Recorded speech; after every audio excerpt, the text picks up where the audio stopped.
Hello everyone and welcome back to the Common Sense Crypto channel. As with you always, this is Rich doing another video today on XRP.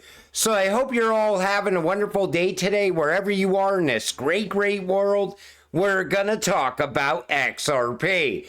And I gotta start with this.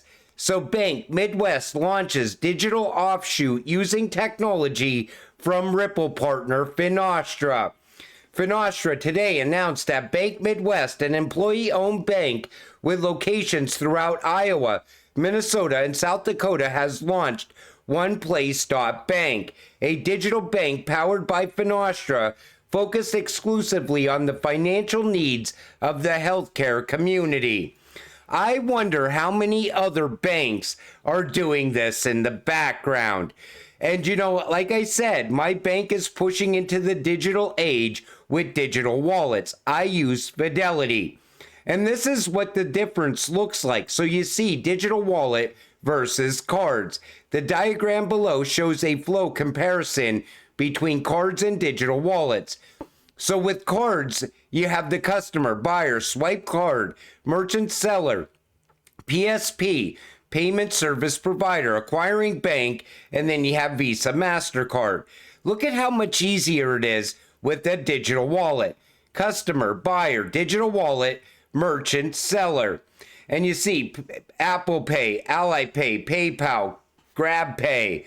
And they make it so much easier. I'm thinking this is going to lead to mass adoption once digital wallets are at every single bank all around the world, because it's going to simplify everything and it's going to be cheaper for merchants to accept a digital wallet payment than it is for them to accept a card payment as well.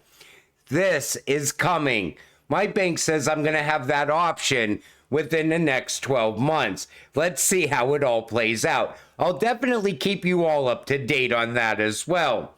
Cross-border payments, a plethora of alternative payment methods are becoming popular in the market. Thunes, Ripple, Visa Direct, MasterCard, SWIFT, GPI. Financial institutions standing on thin ice must pivot before it's too late. You know, the banks, they're trying to also slow down the inevitable. We all know the digital age is here, but some banks will continue to lag behind. And eventually those banks are going to get swallowed up by much bigger banks. Blockchain voting, and I really like the idea of this. And this is also able to happen through the XRP ledger. So by utilizing the XRP ledger, PeerSys and Ripple plan to develop a blockchain-based voting system that is secure, transparent, and tamper-proof. This innovation could signify boost trust and confidence in the voting process, making it more accessible and efficient. I like the idea of all voting getting done on the blockchain. And this will also tie in with tokenization later as well.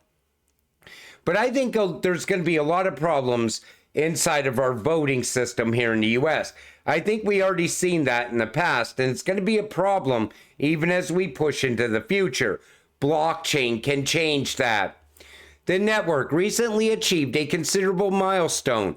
Over 10 million XRP tokens are locked in its AMM pools. And I'm going to talk more about the AMM as we go forward, because a lot's happening there also.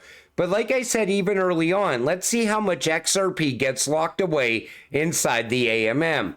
This is going to continue to draw more attraction as we push into the future, because I'm seeing it talked about every single day on X now.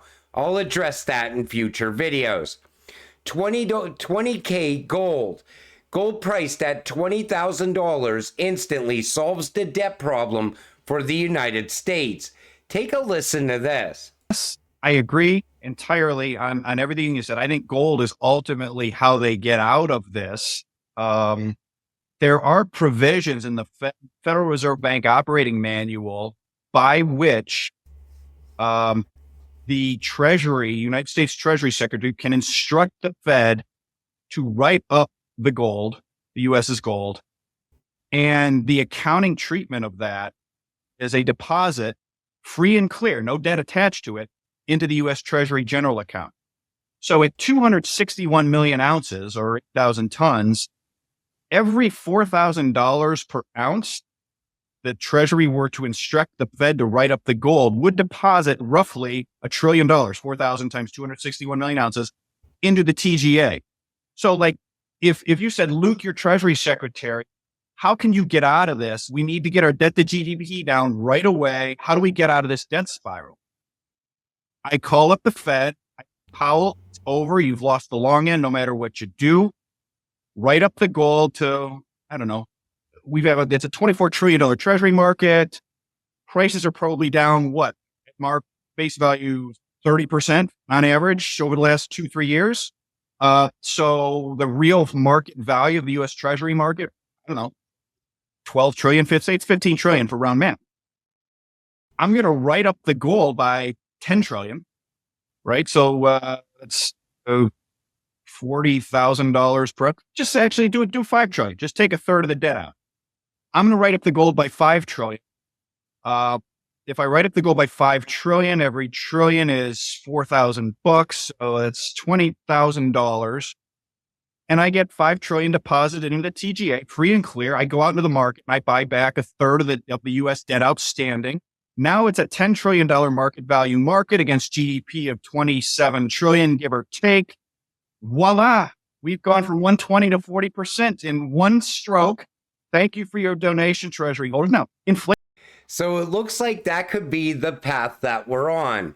So a gold reevaluation is inevitable to fix the current broken system. Wait until they do the same thing with XRP. I think XRP will get a set value from the IMF and the BIS. Most likely the Fed will also push in that direction. But this is how you fix the debt. It could be done that simple. But they don't want to fix this system. They still want to push into that digital system. And I think that the new US Treasury dollar is the path that we're also on. I think that is definitely coming.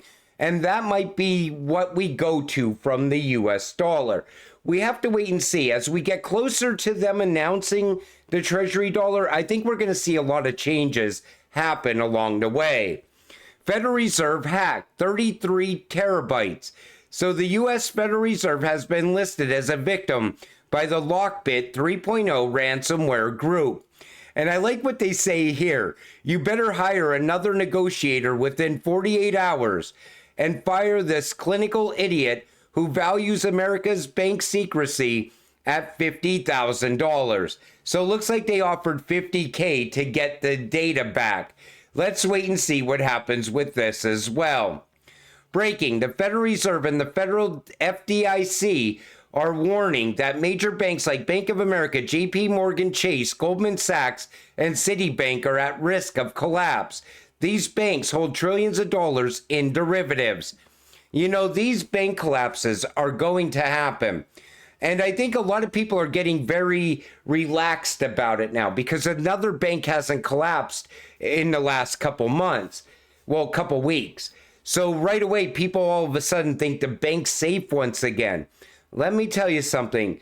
When the bank collapses really start to happen, people are going to be trying to get their money out of the banks and the doors are going to be locked. FDIC cannot cover people's money if multiple bank collapses happen at the same time. And they're warning you of this every single day. The Russian Federation has just about completed their fourth industrial revolution from 2020 to 2024. 2025 should be very interesting. Like I said, even early on, back in 2022, Russia was fast-tracking back then. They created everybody. They made everybody fast-track from 2022 up until now. And you see it with the ECB. XRP becomes major topic again as Thailand moves to join the BRICS. So Thailand's interest in adopting Ripple's XRP cryptocurrency signifies its recognition of the growing importance of digital assets in Asia. XRP, designed for facilitating cross-border payments, holds the potential to streamline financial transactions and reduce costs for Thai businesses. Ripple currently boasts partnerships with major financial institutions in the BRICS bloc, and adoption by Thailand would be a significant step for the company and XRP. Ripple has rails in every single country inside of BRICS. Every country looking to join BRICS also has Ripple rails. Some of them talk openly about how XRP is a game changer for their economy. You see where this is going. XRP is a bridge currency in cross-border interbank payments. Digital Currency Governance Consortium white paper by the World Economic Forum did mention XRP as the chosen asset to facilitate CBDC payments and transactions. What we are watching is the BRICS is building out a massive financial system. The US is lagging behind. The ECB is pushing ahead. The UK pushing ahead. Other countries fast tracking. The BIS fast tracking. The IMF fast tracking. Time is running out. XRP is going to serve as a world's bridge currency in between these countries. It is going to happen. The reason that we didn't have a new financial system years ago is because the technology wasn't ready yet. The technology is here right now. You are invested in it by investing in XRP, by investing in XLM, these other ISO cryptocurrencies. What I showed you in just the last two videos is the direction we are going in. You buying XRP right now under 50 cents or 2 for $1 is dirt cheap. It's so undervalued. The CEO of Ripple, Brad Garlinghouse, telling you he can't believe that the price of XRP is still sitting where it is right now. What do you think is coming next? All of a sudden, these ISO cryptocurrencies are just going to start popping off. And if you're not invested, you will be too late. And that's what I stressed in the last two videos that I just did. I'm going to make a third video, most likely. This one's going to be more about where the U.S. is now and where the U.S. is going. But you know, until it all happens, you got to stay patient, stay positive, and let's get rich together. With that said, I'm going to wrap up this video. I want to thank you all for watching. I appreciate all of you. I'll see you in the next one. Have a great night.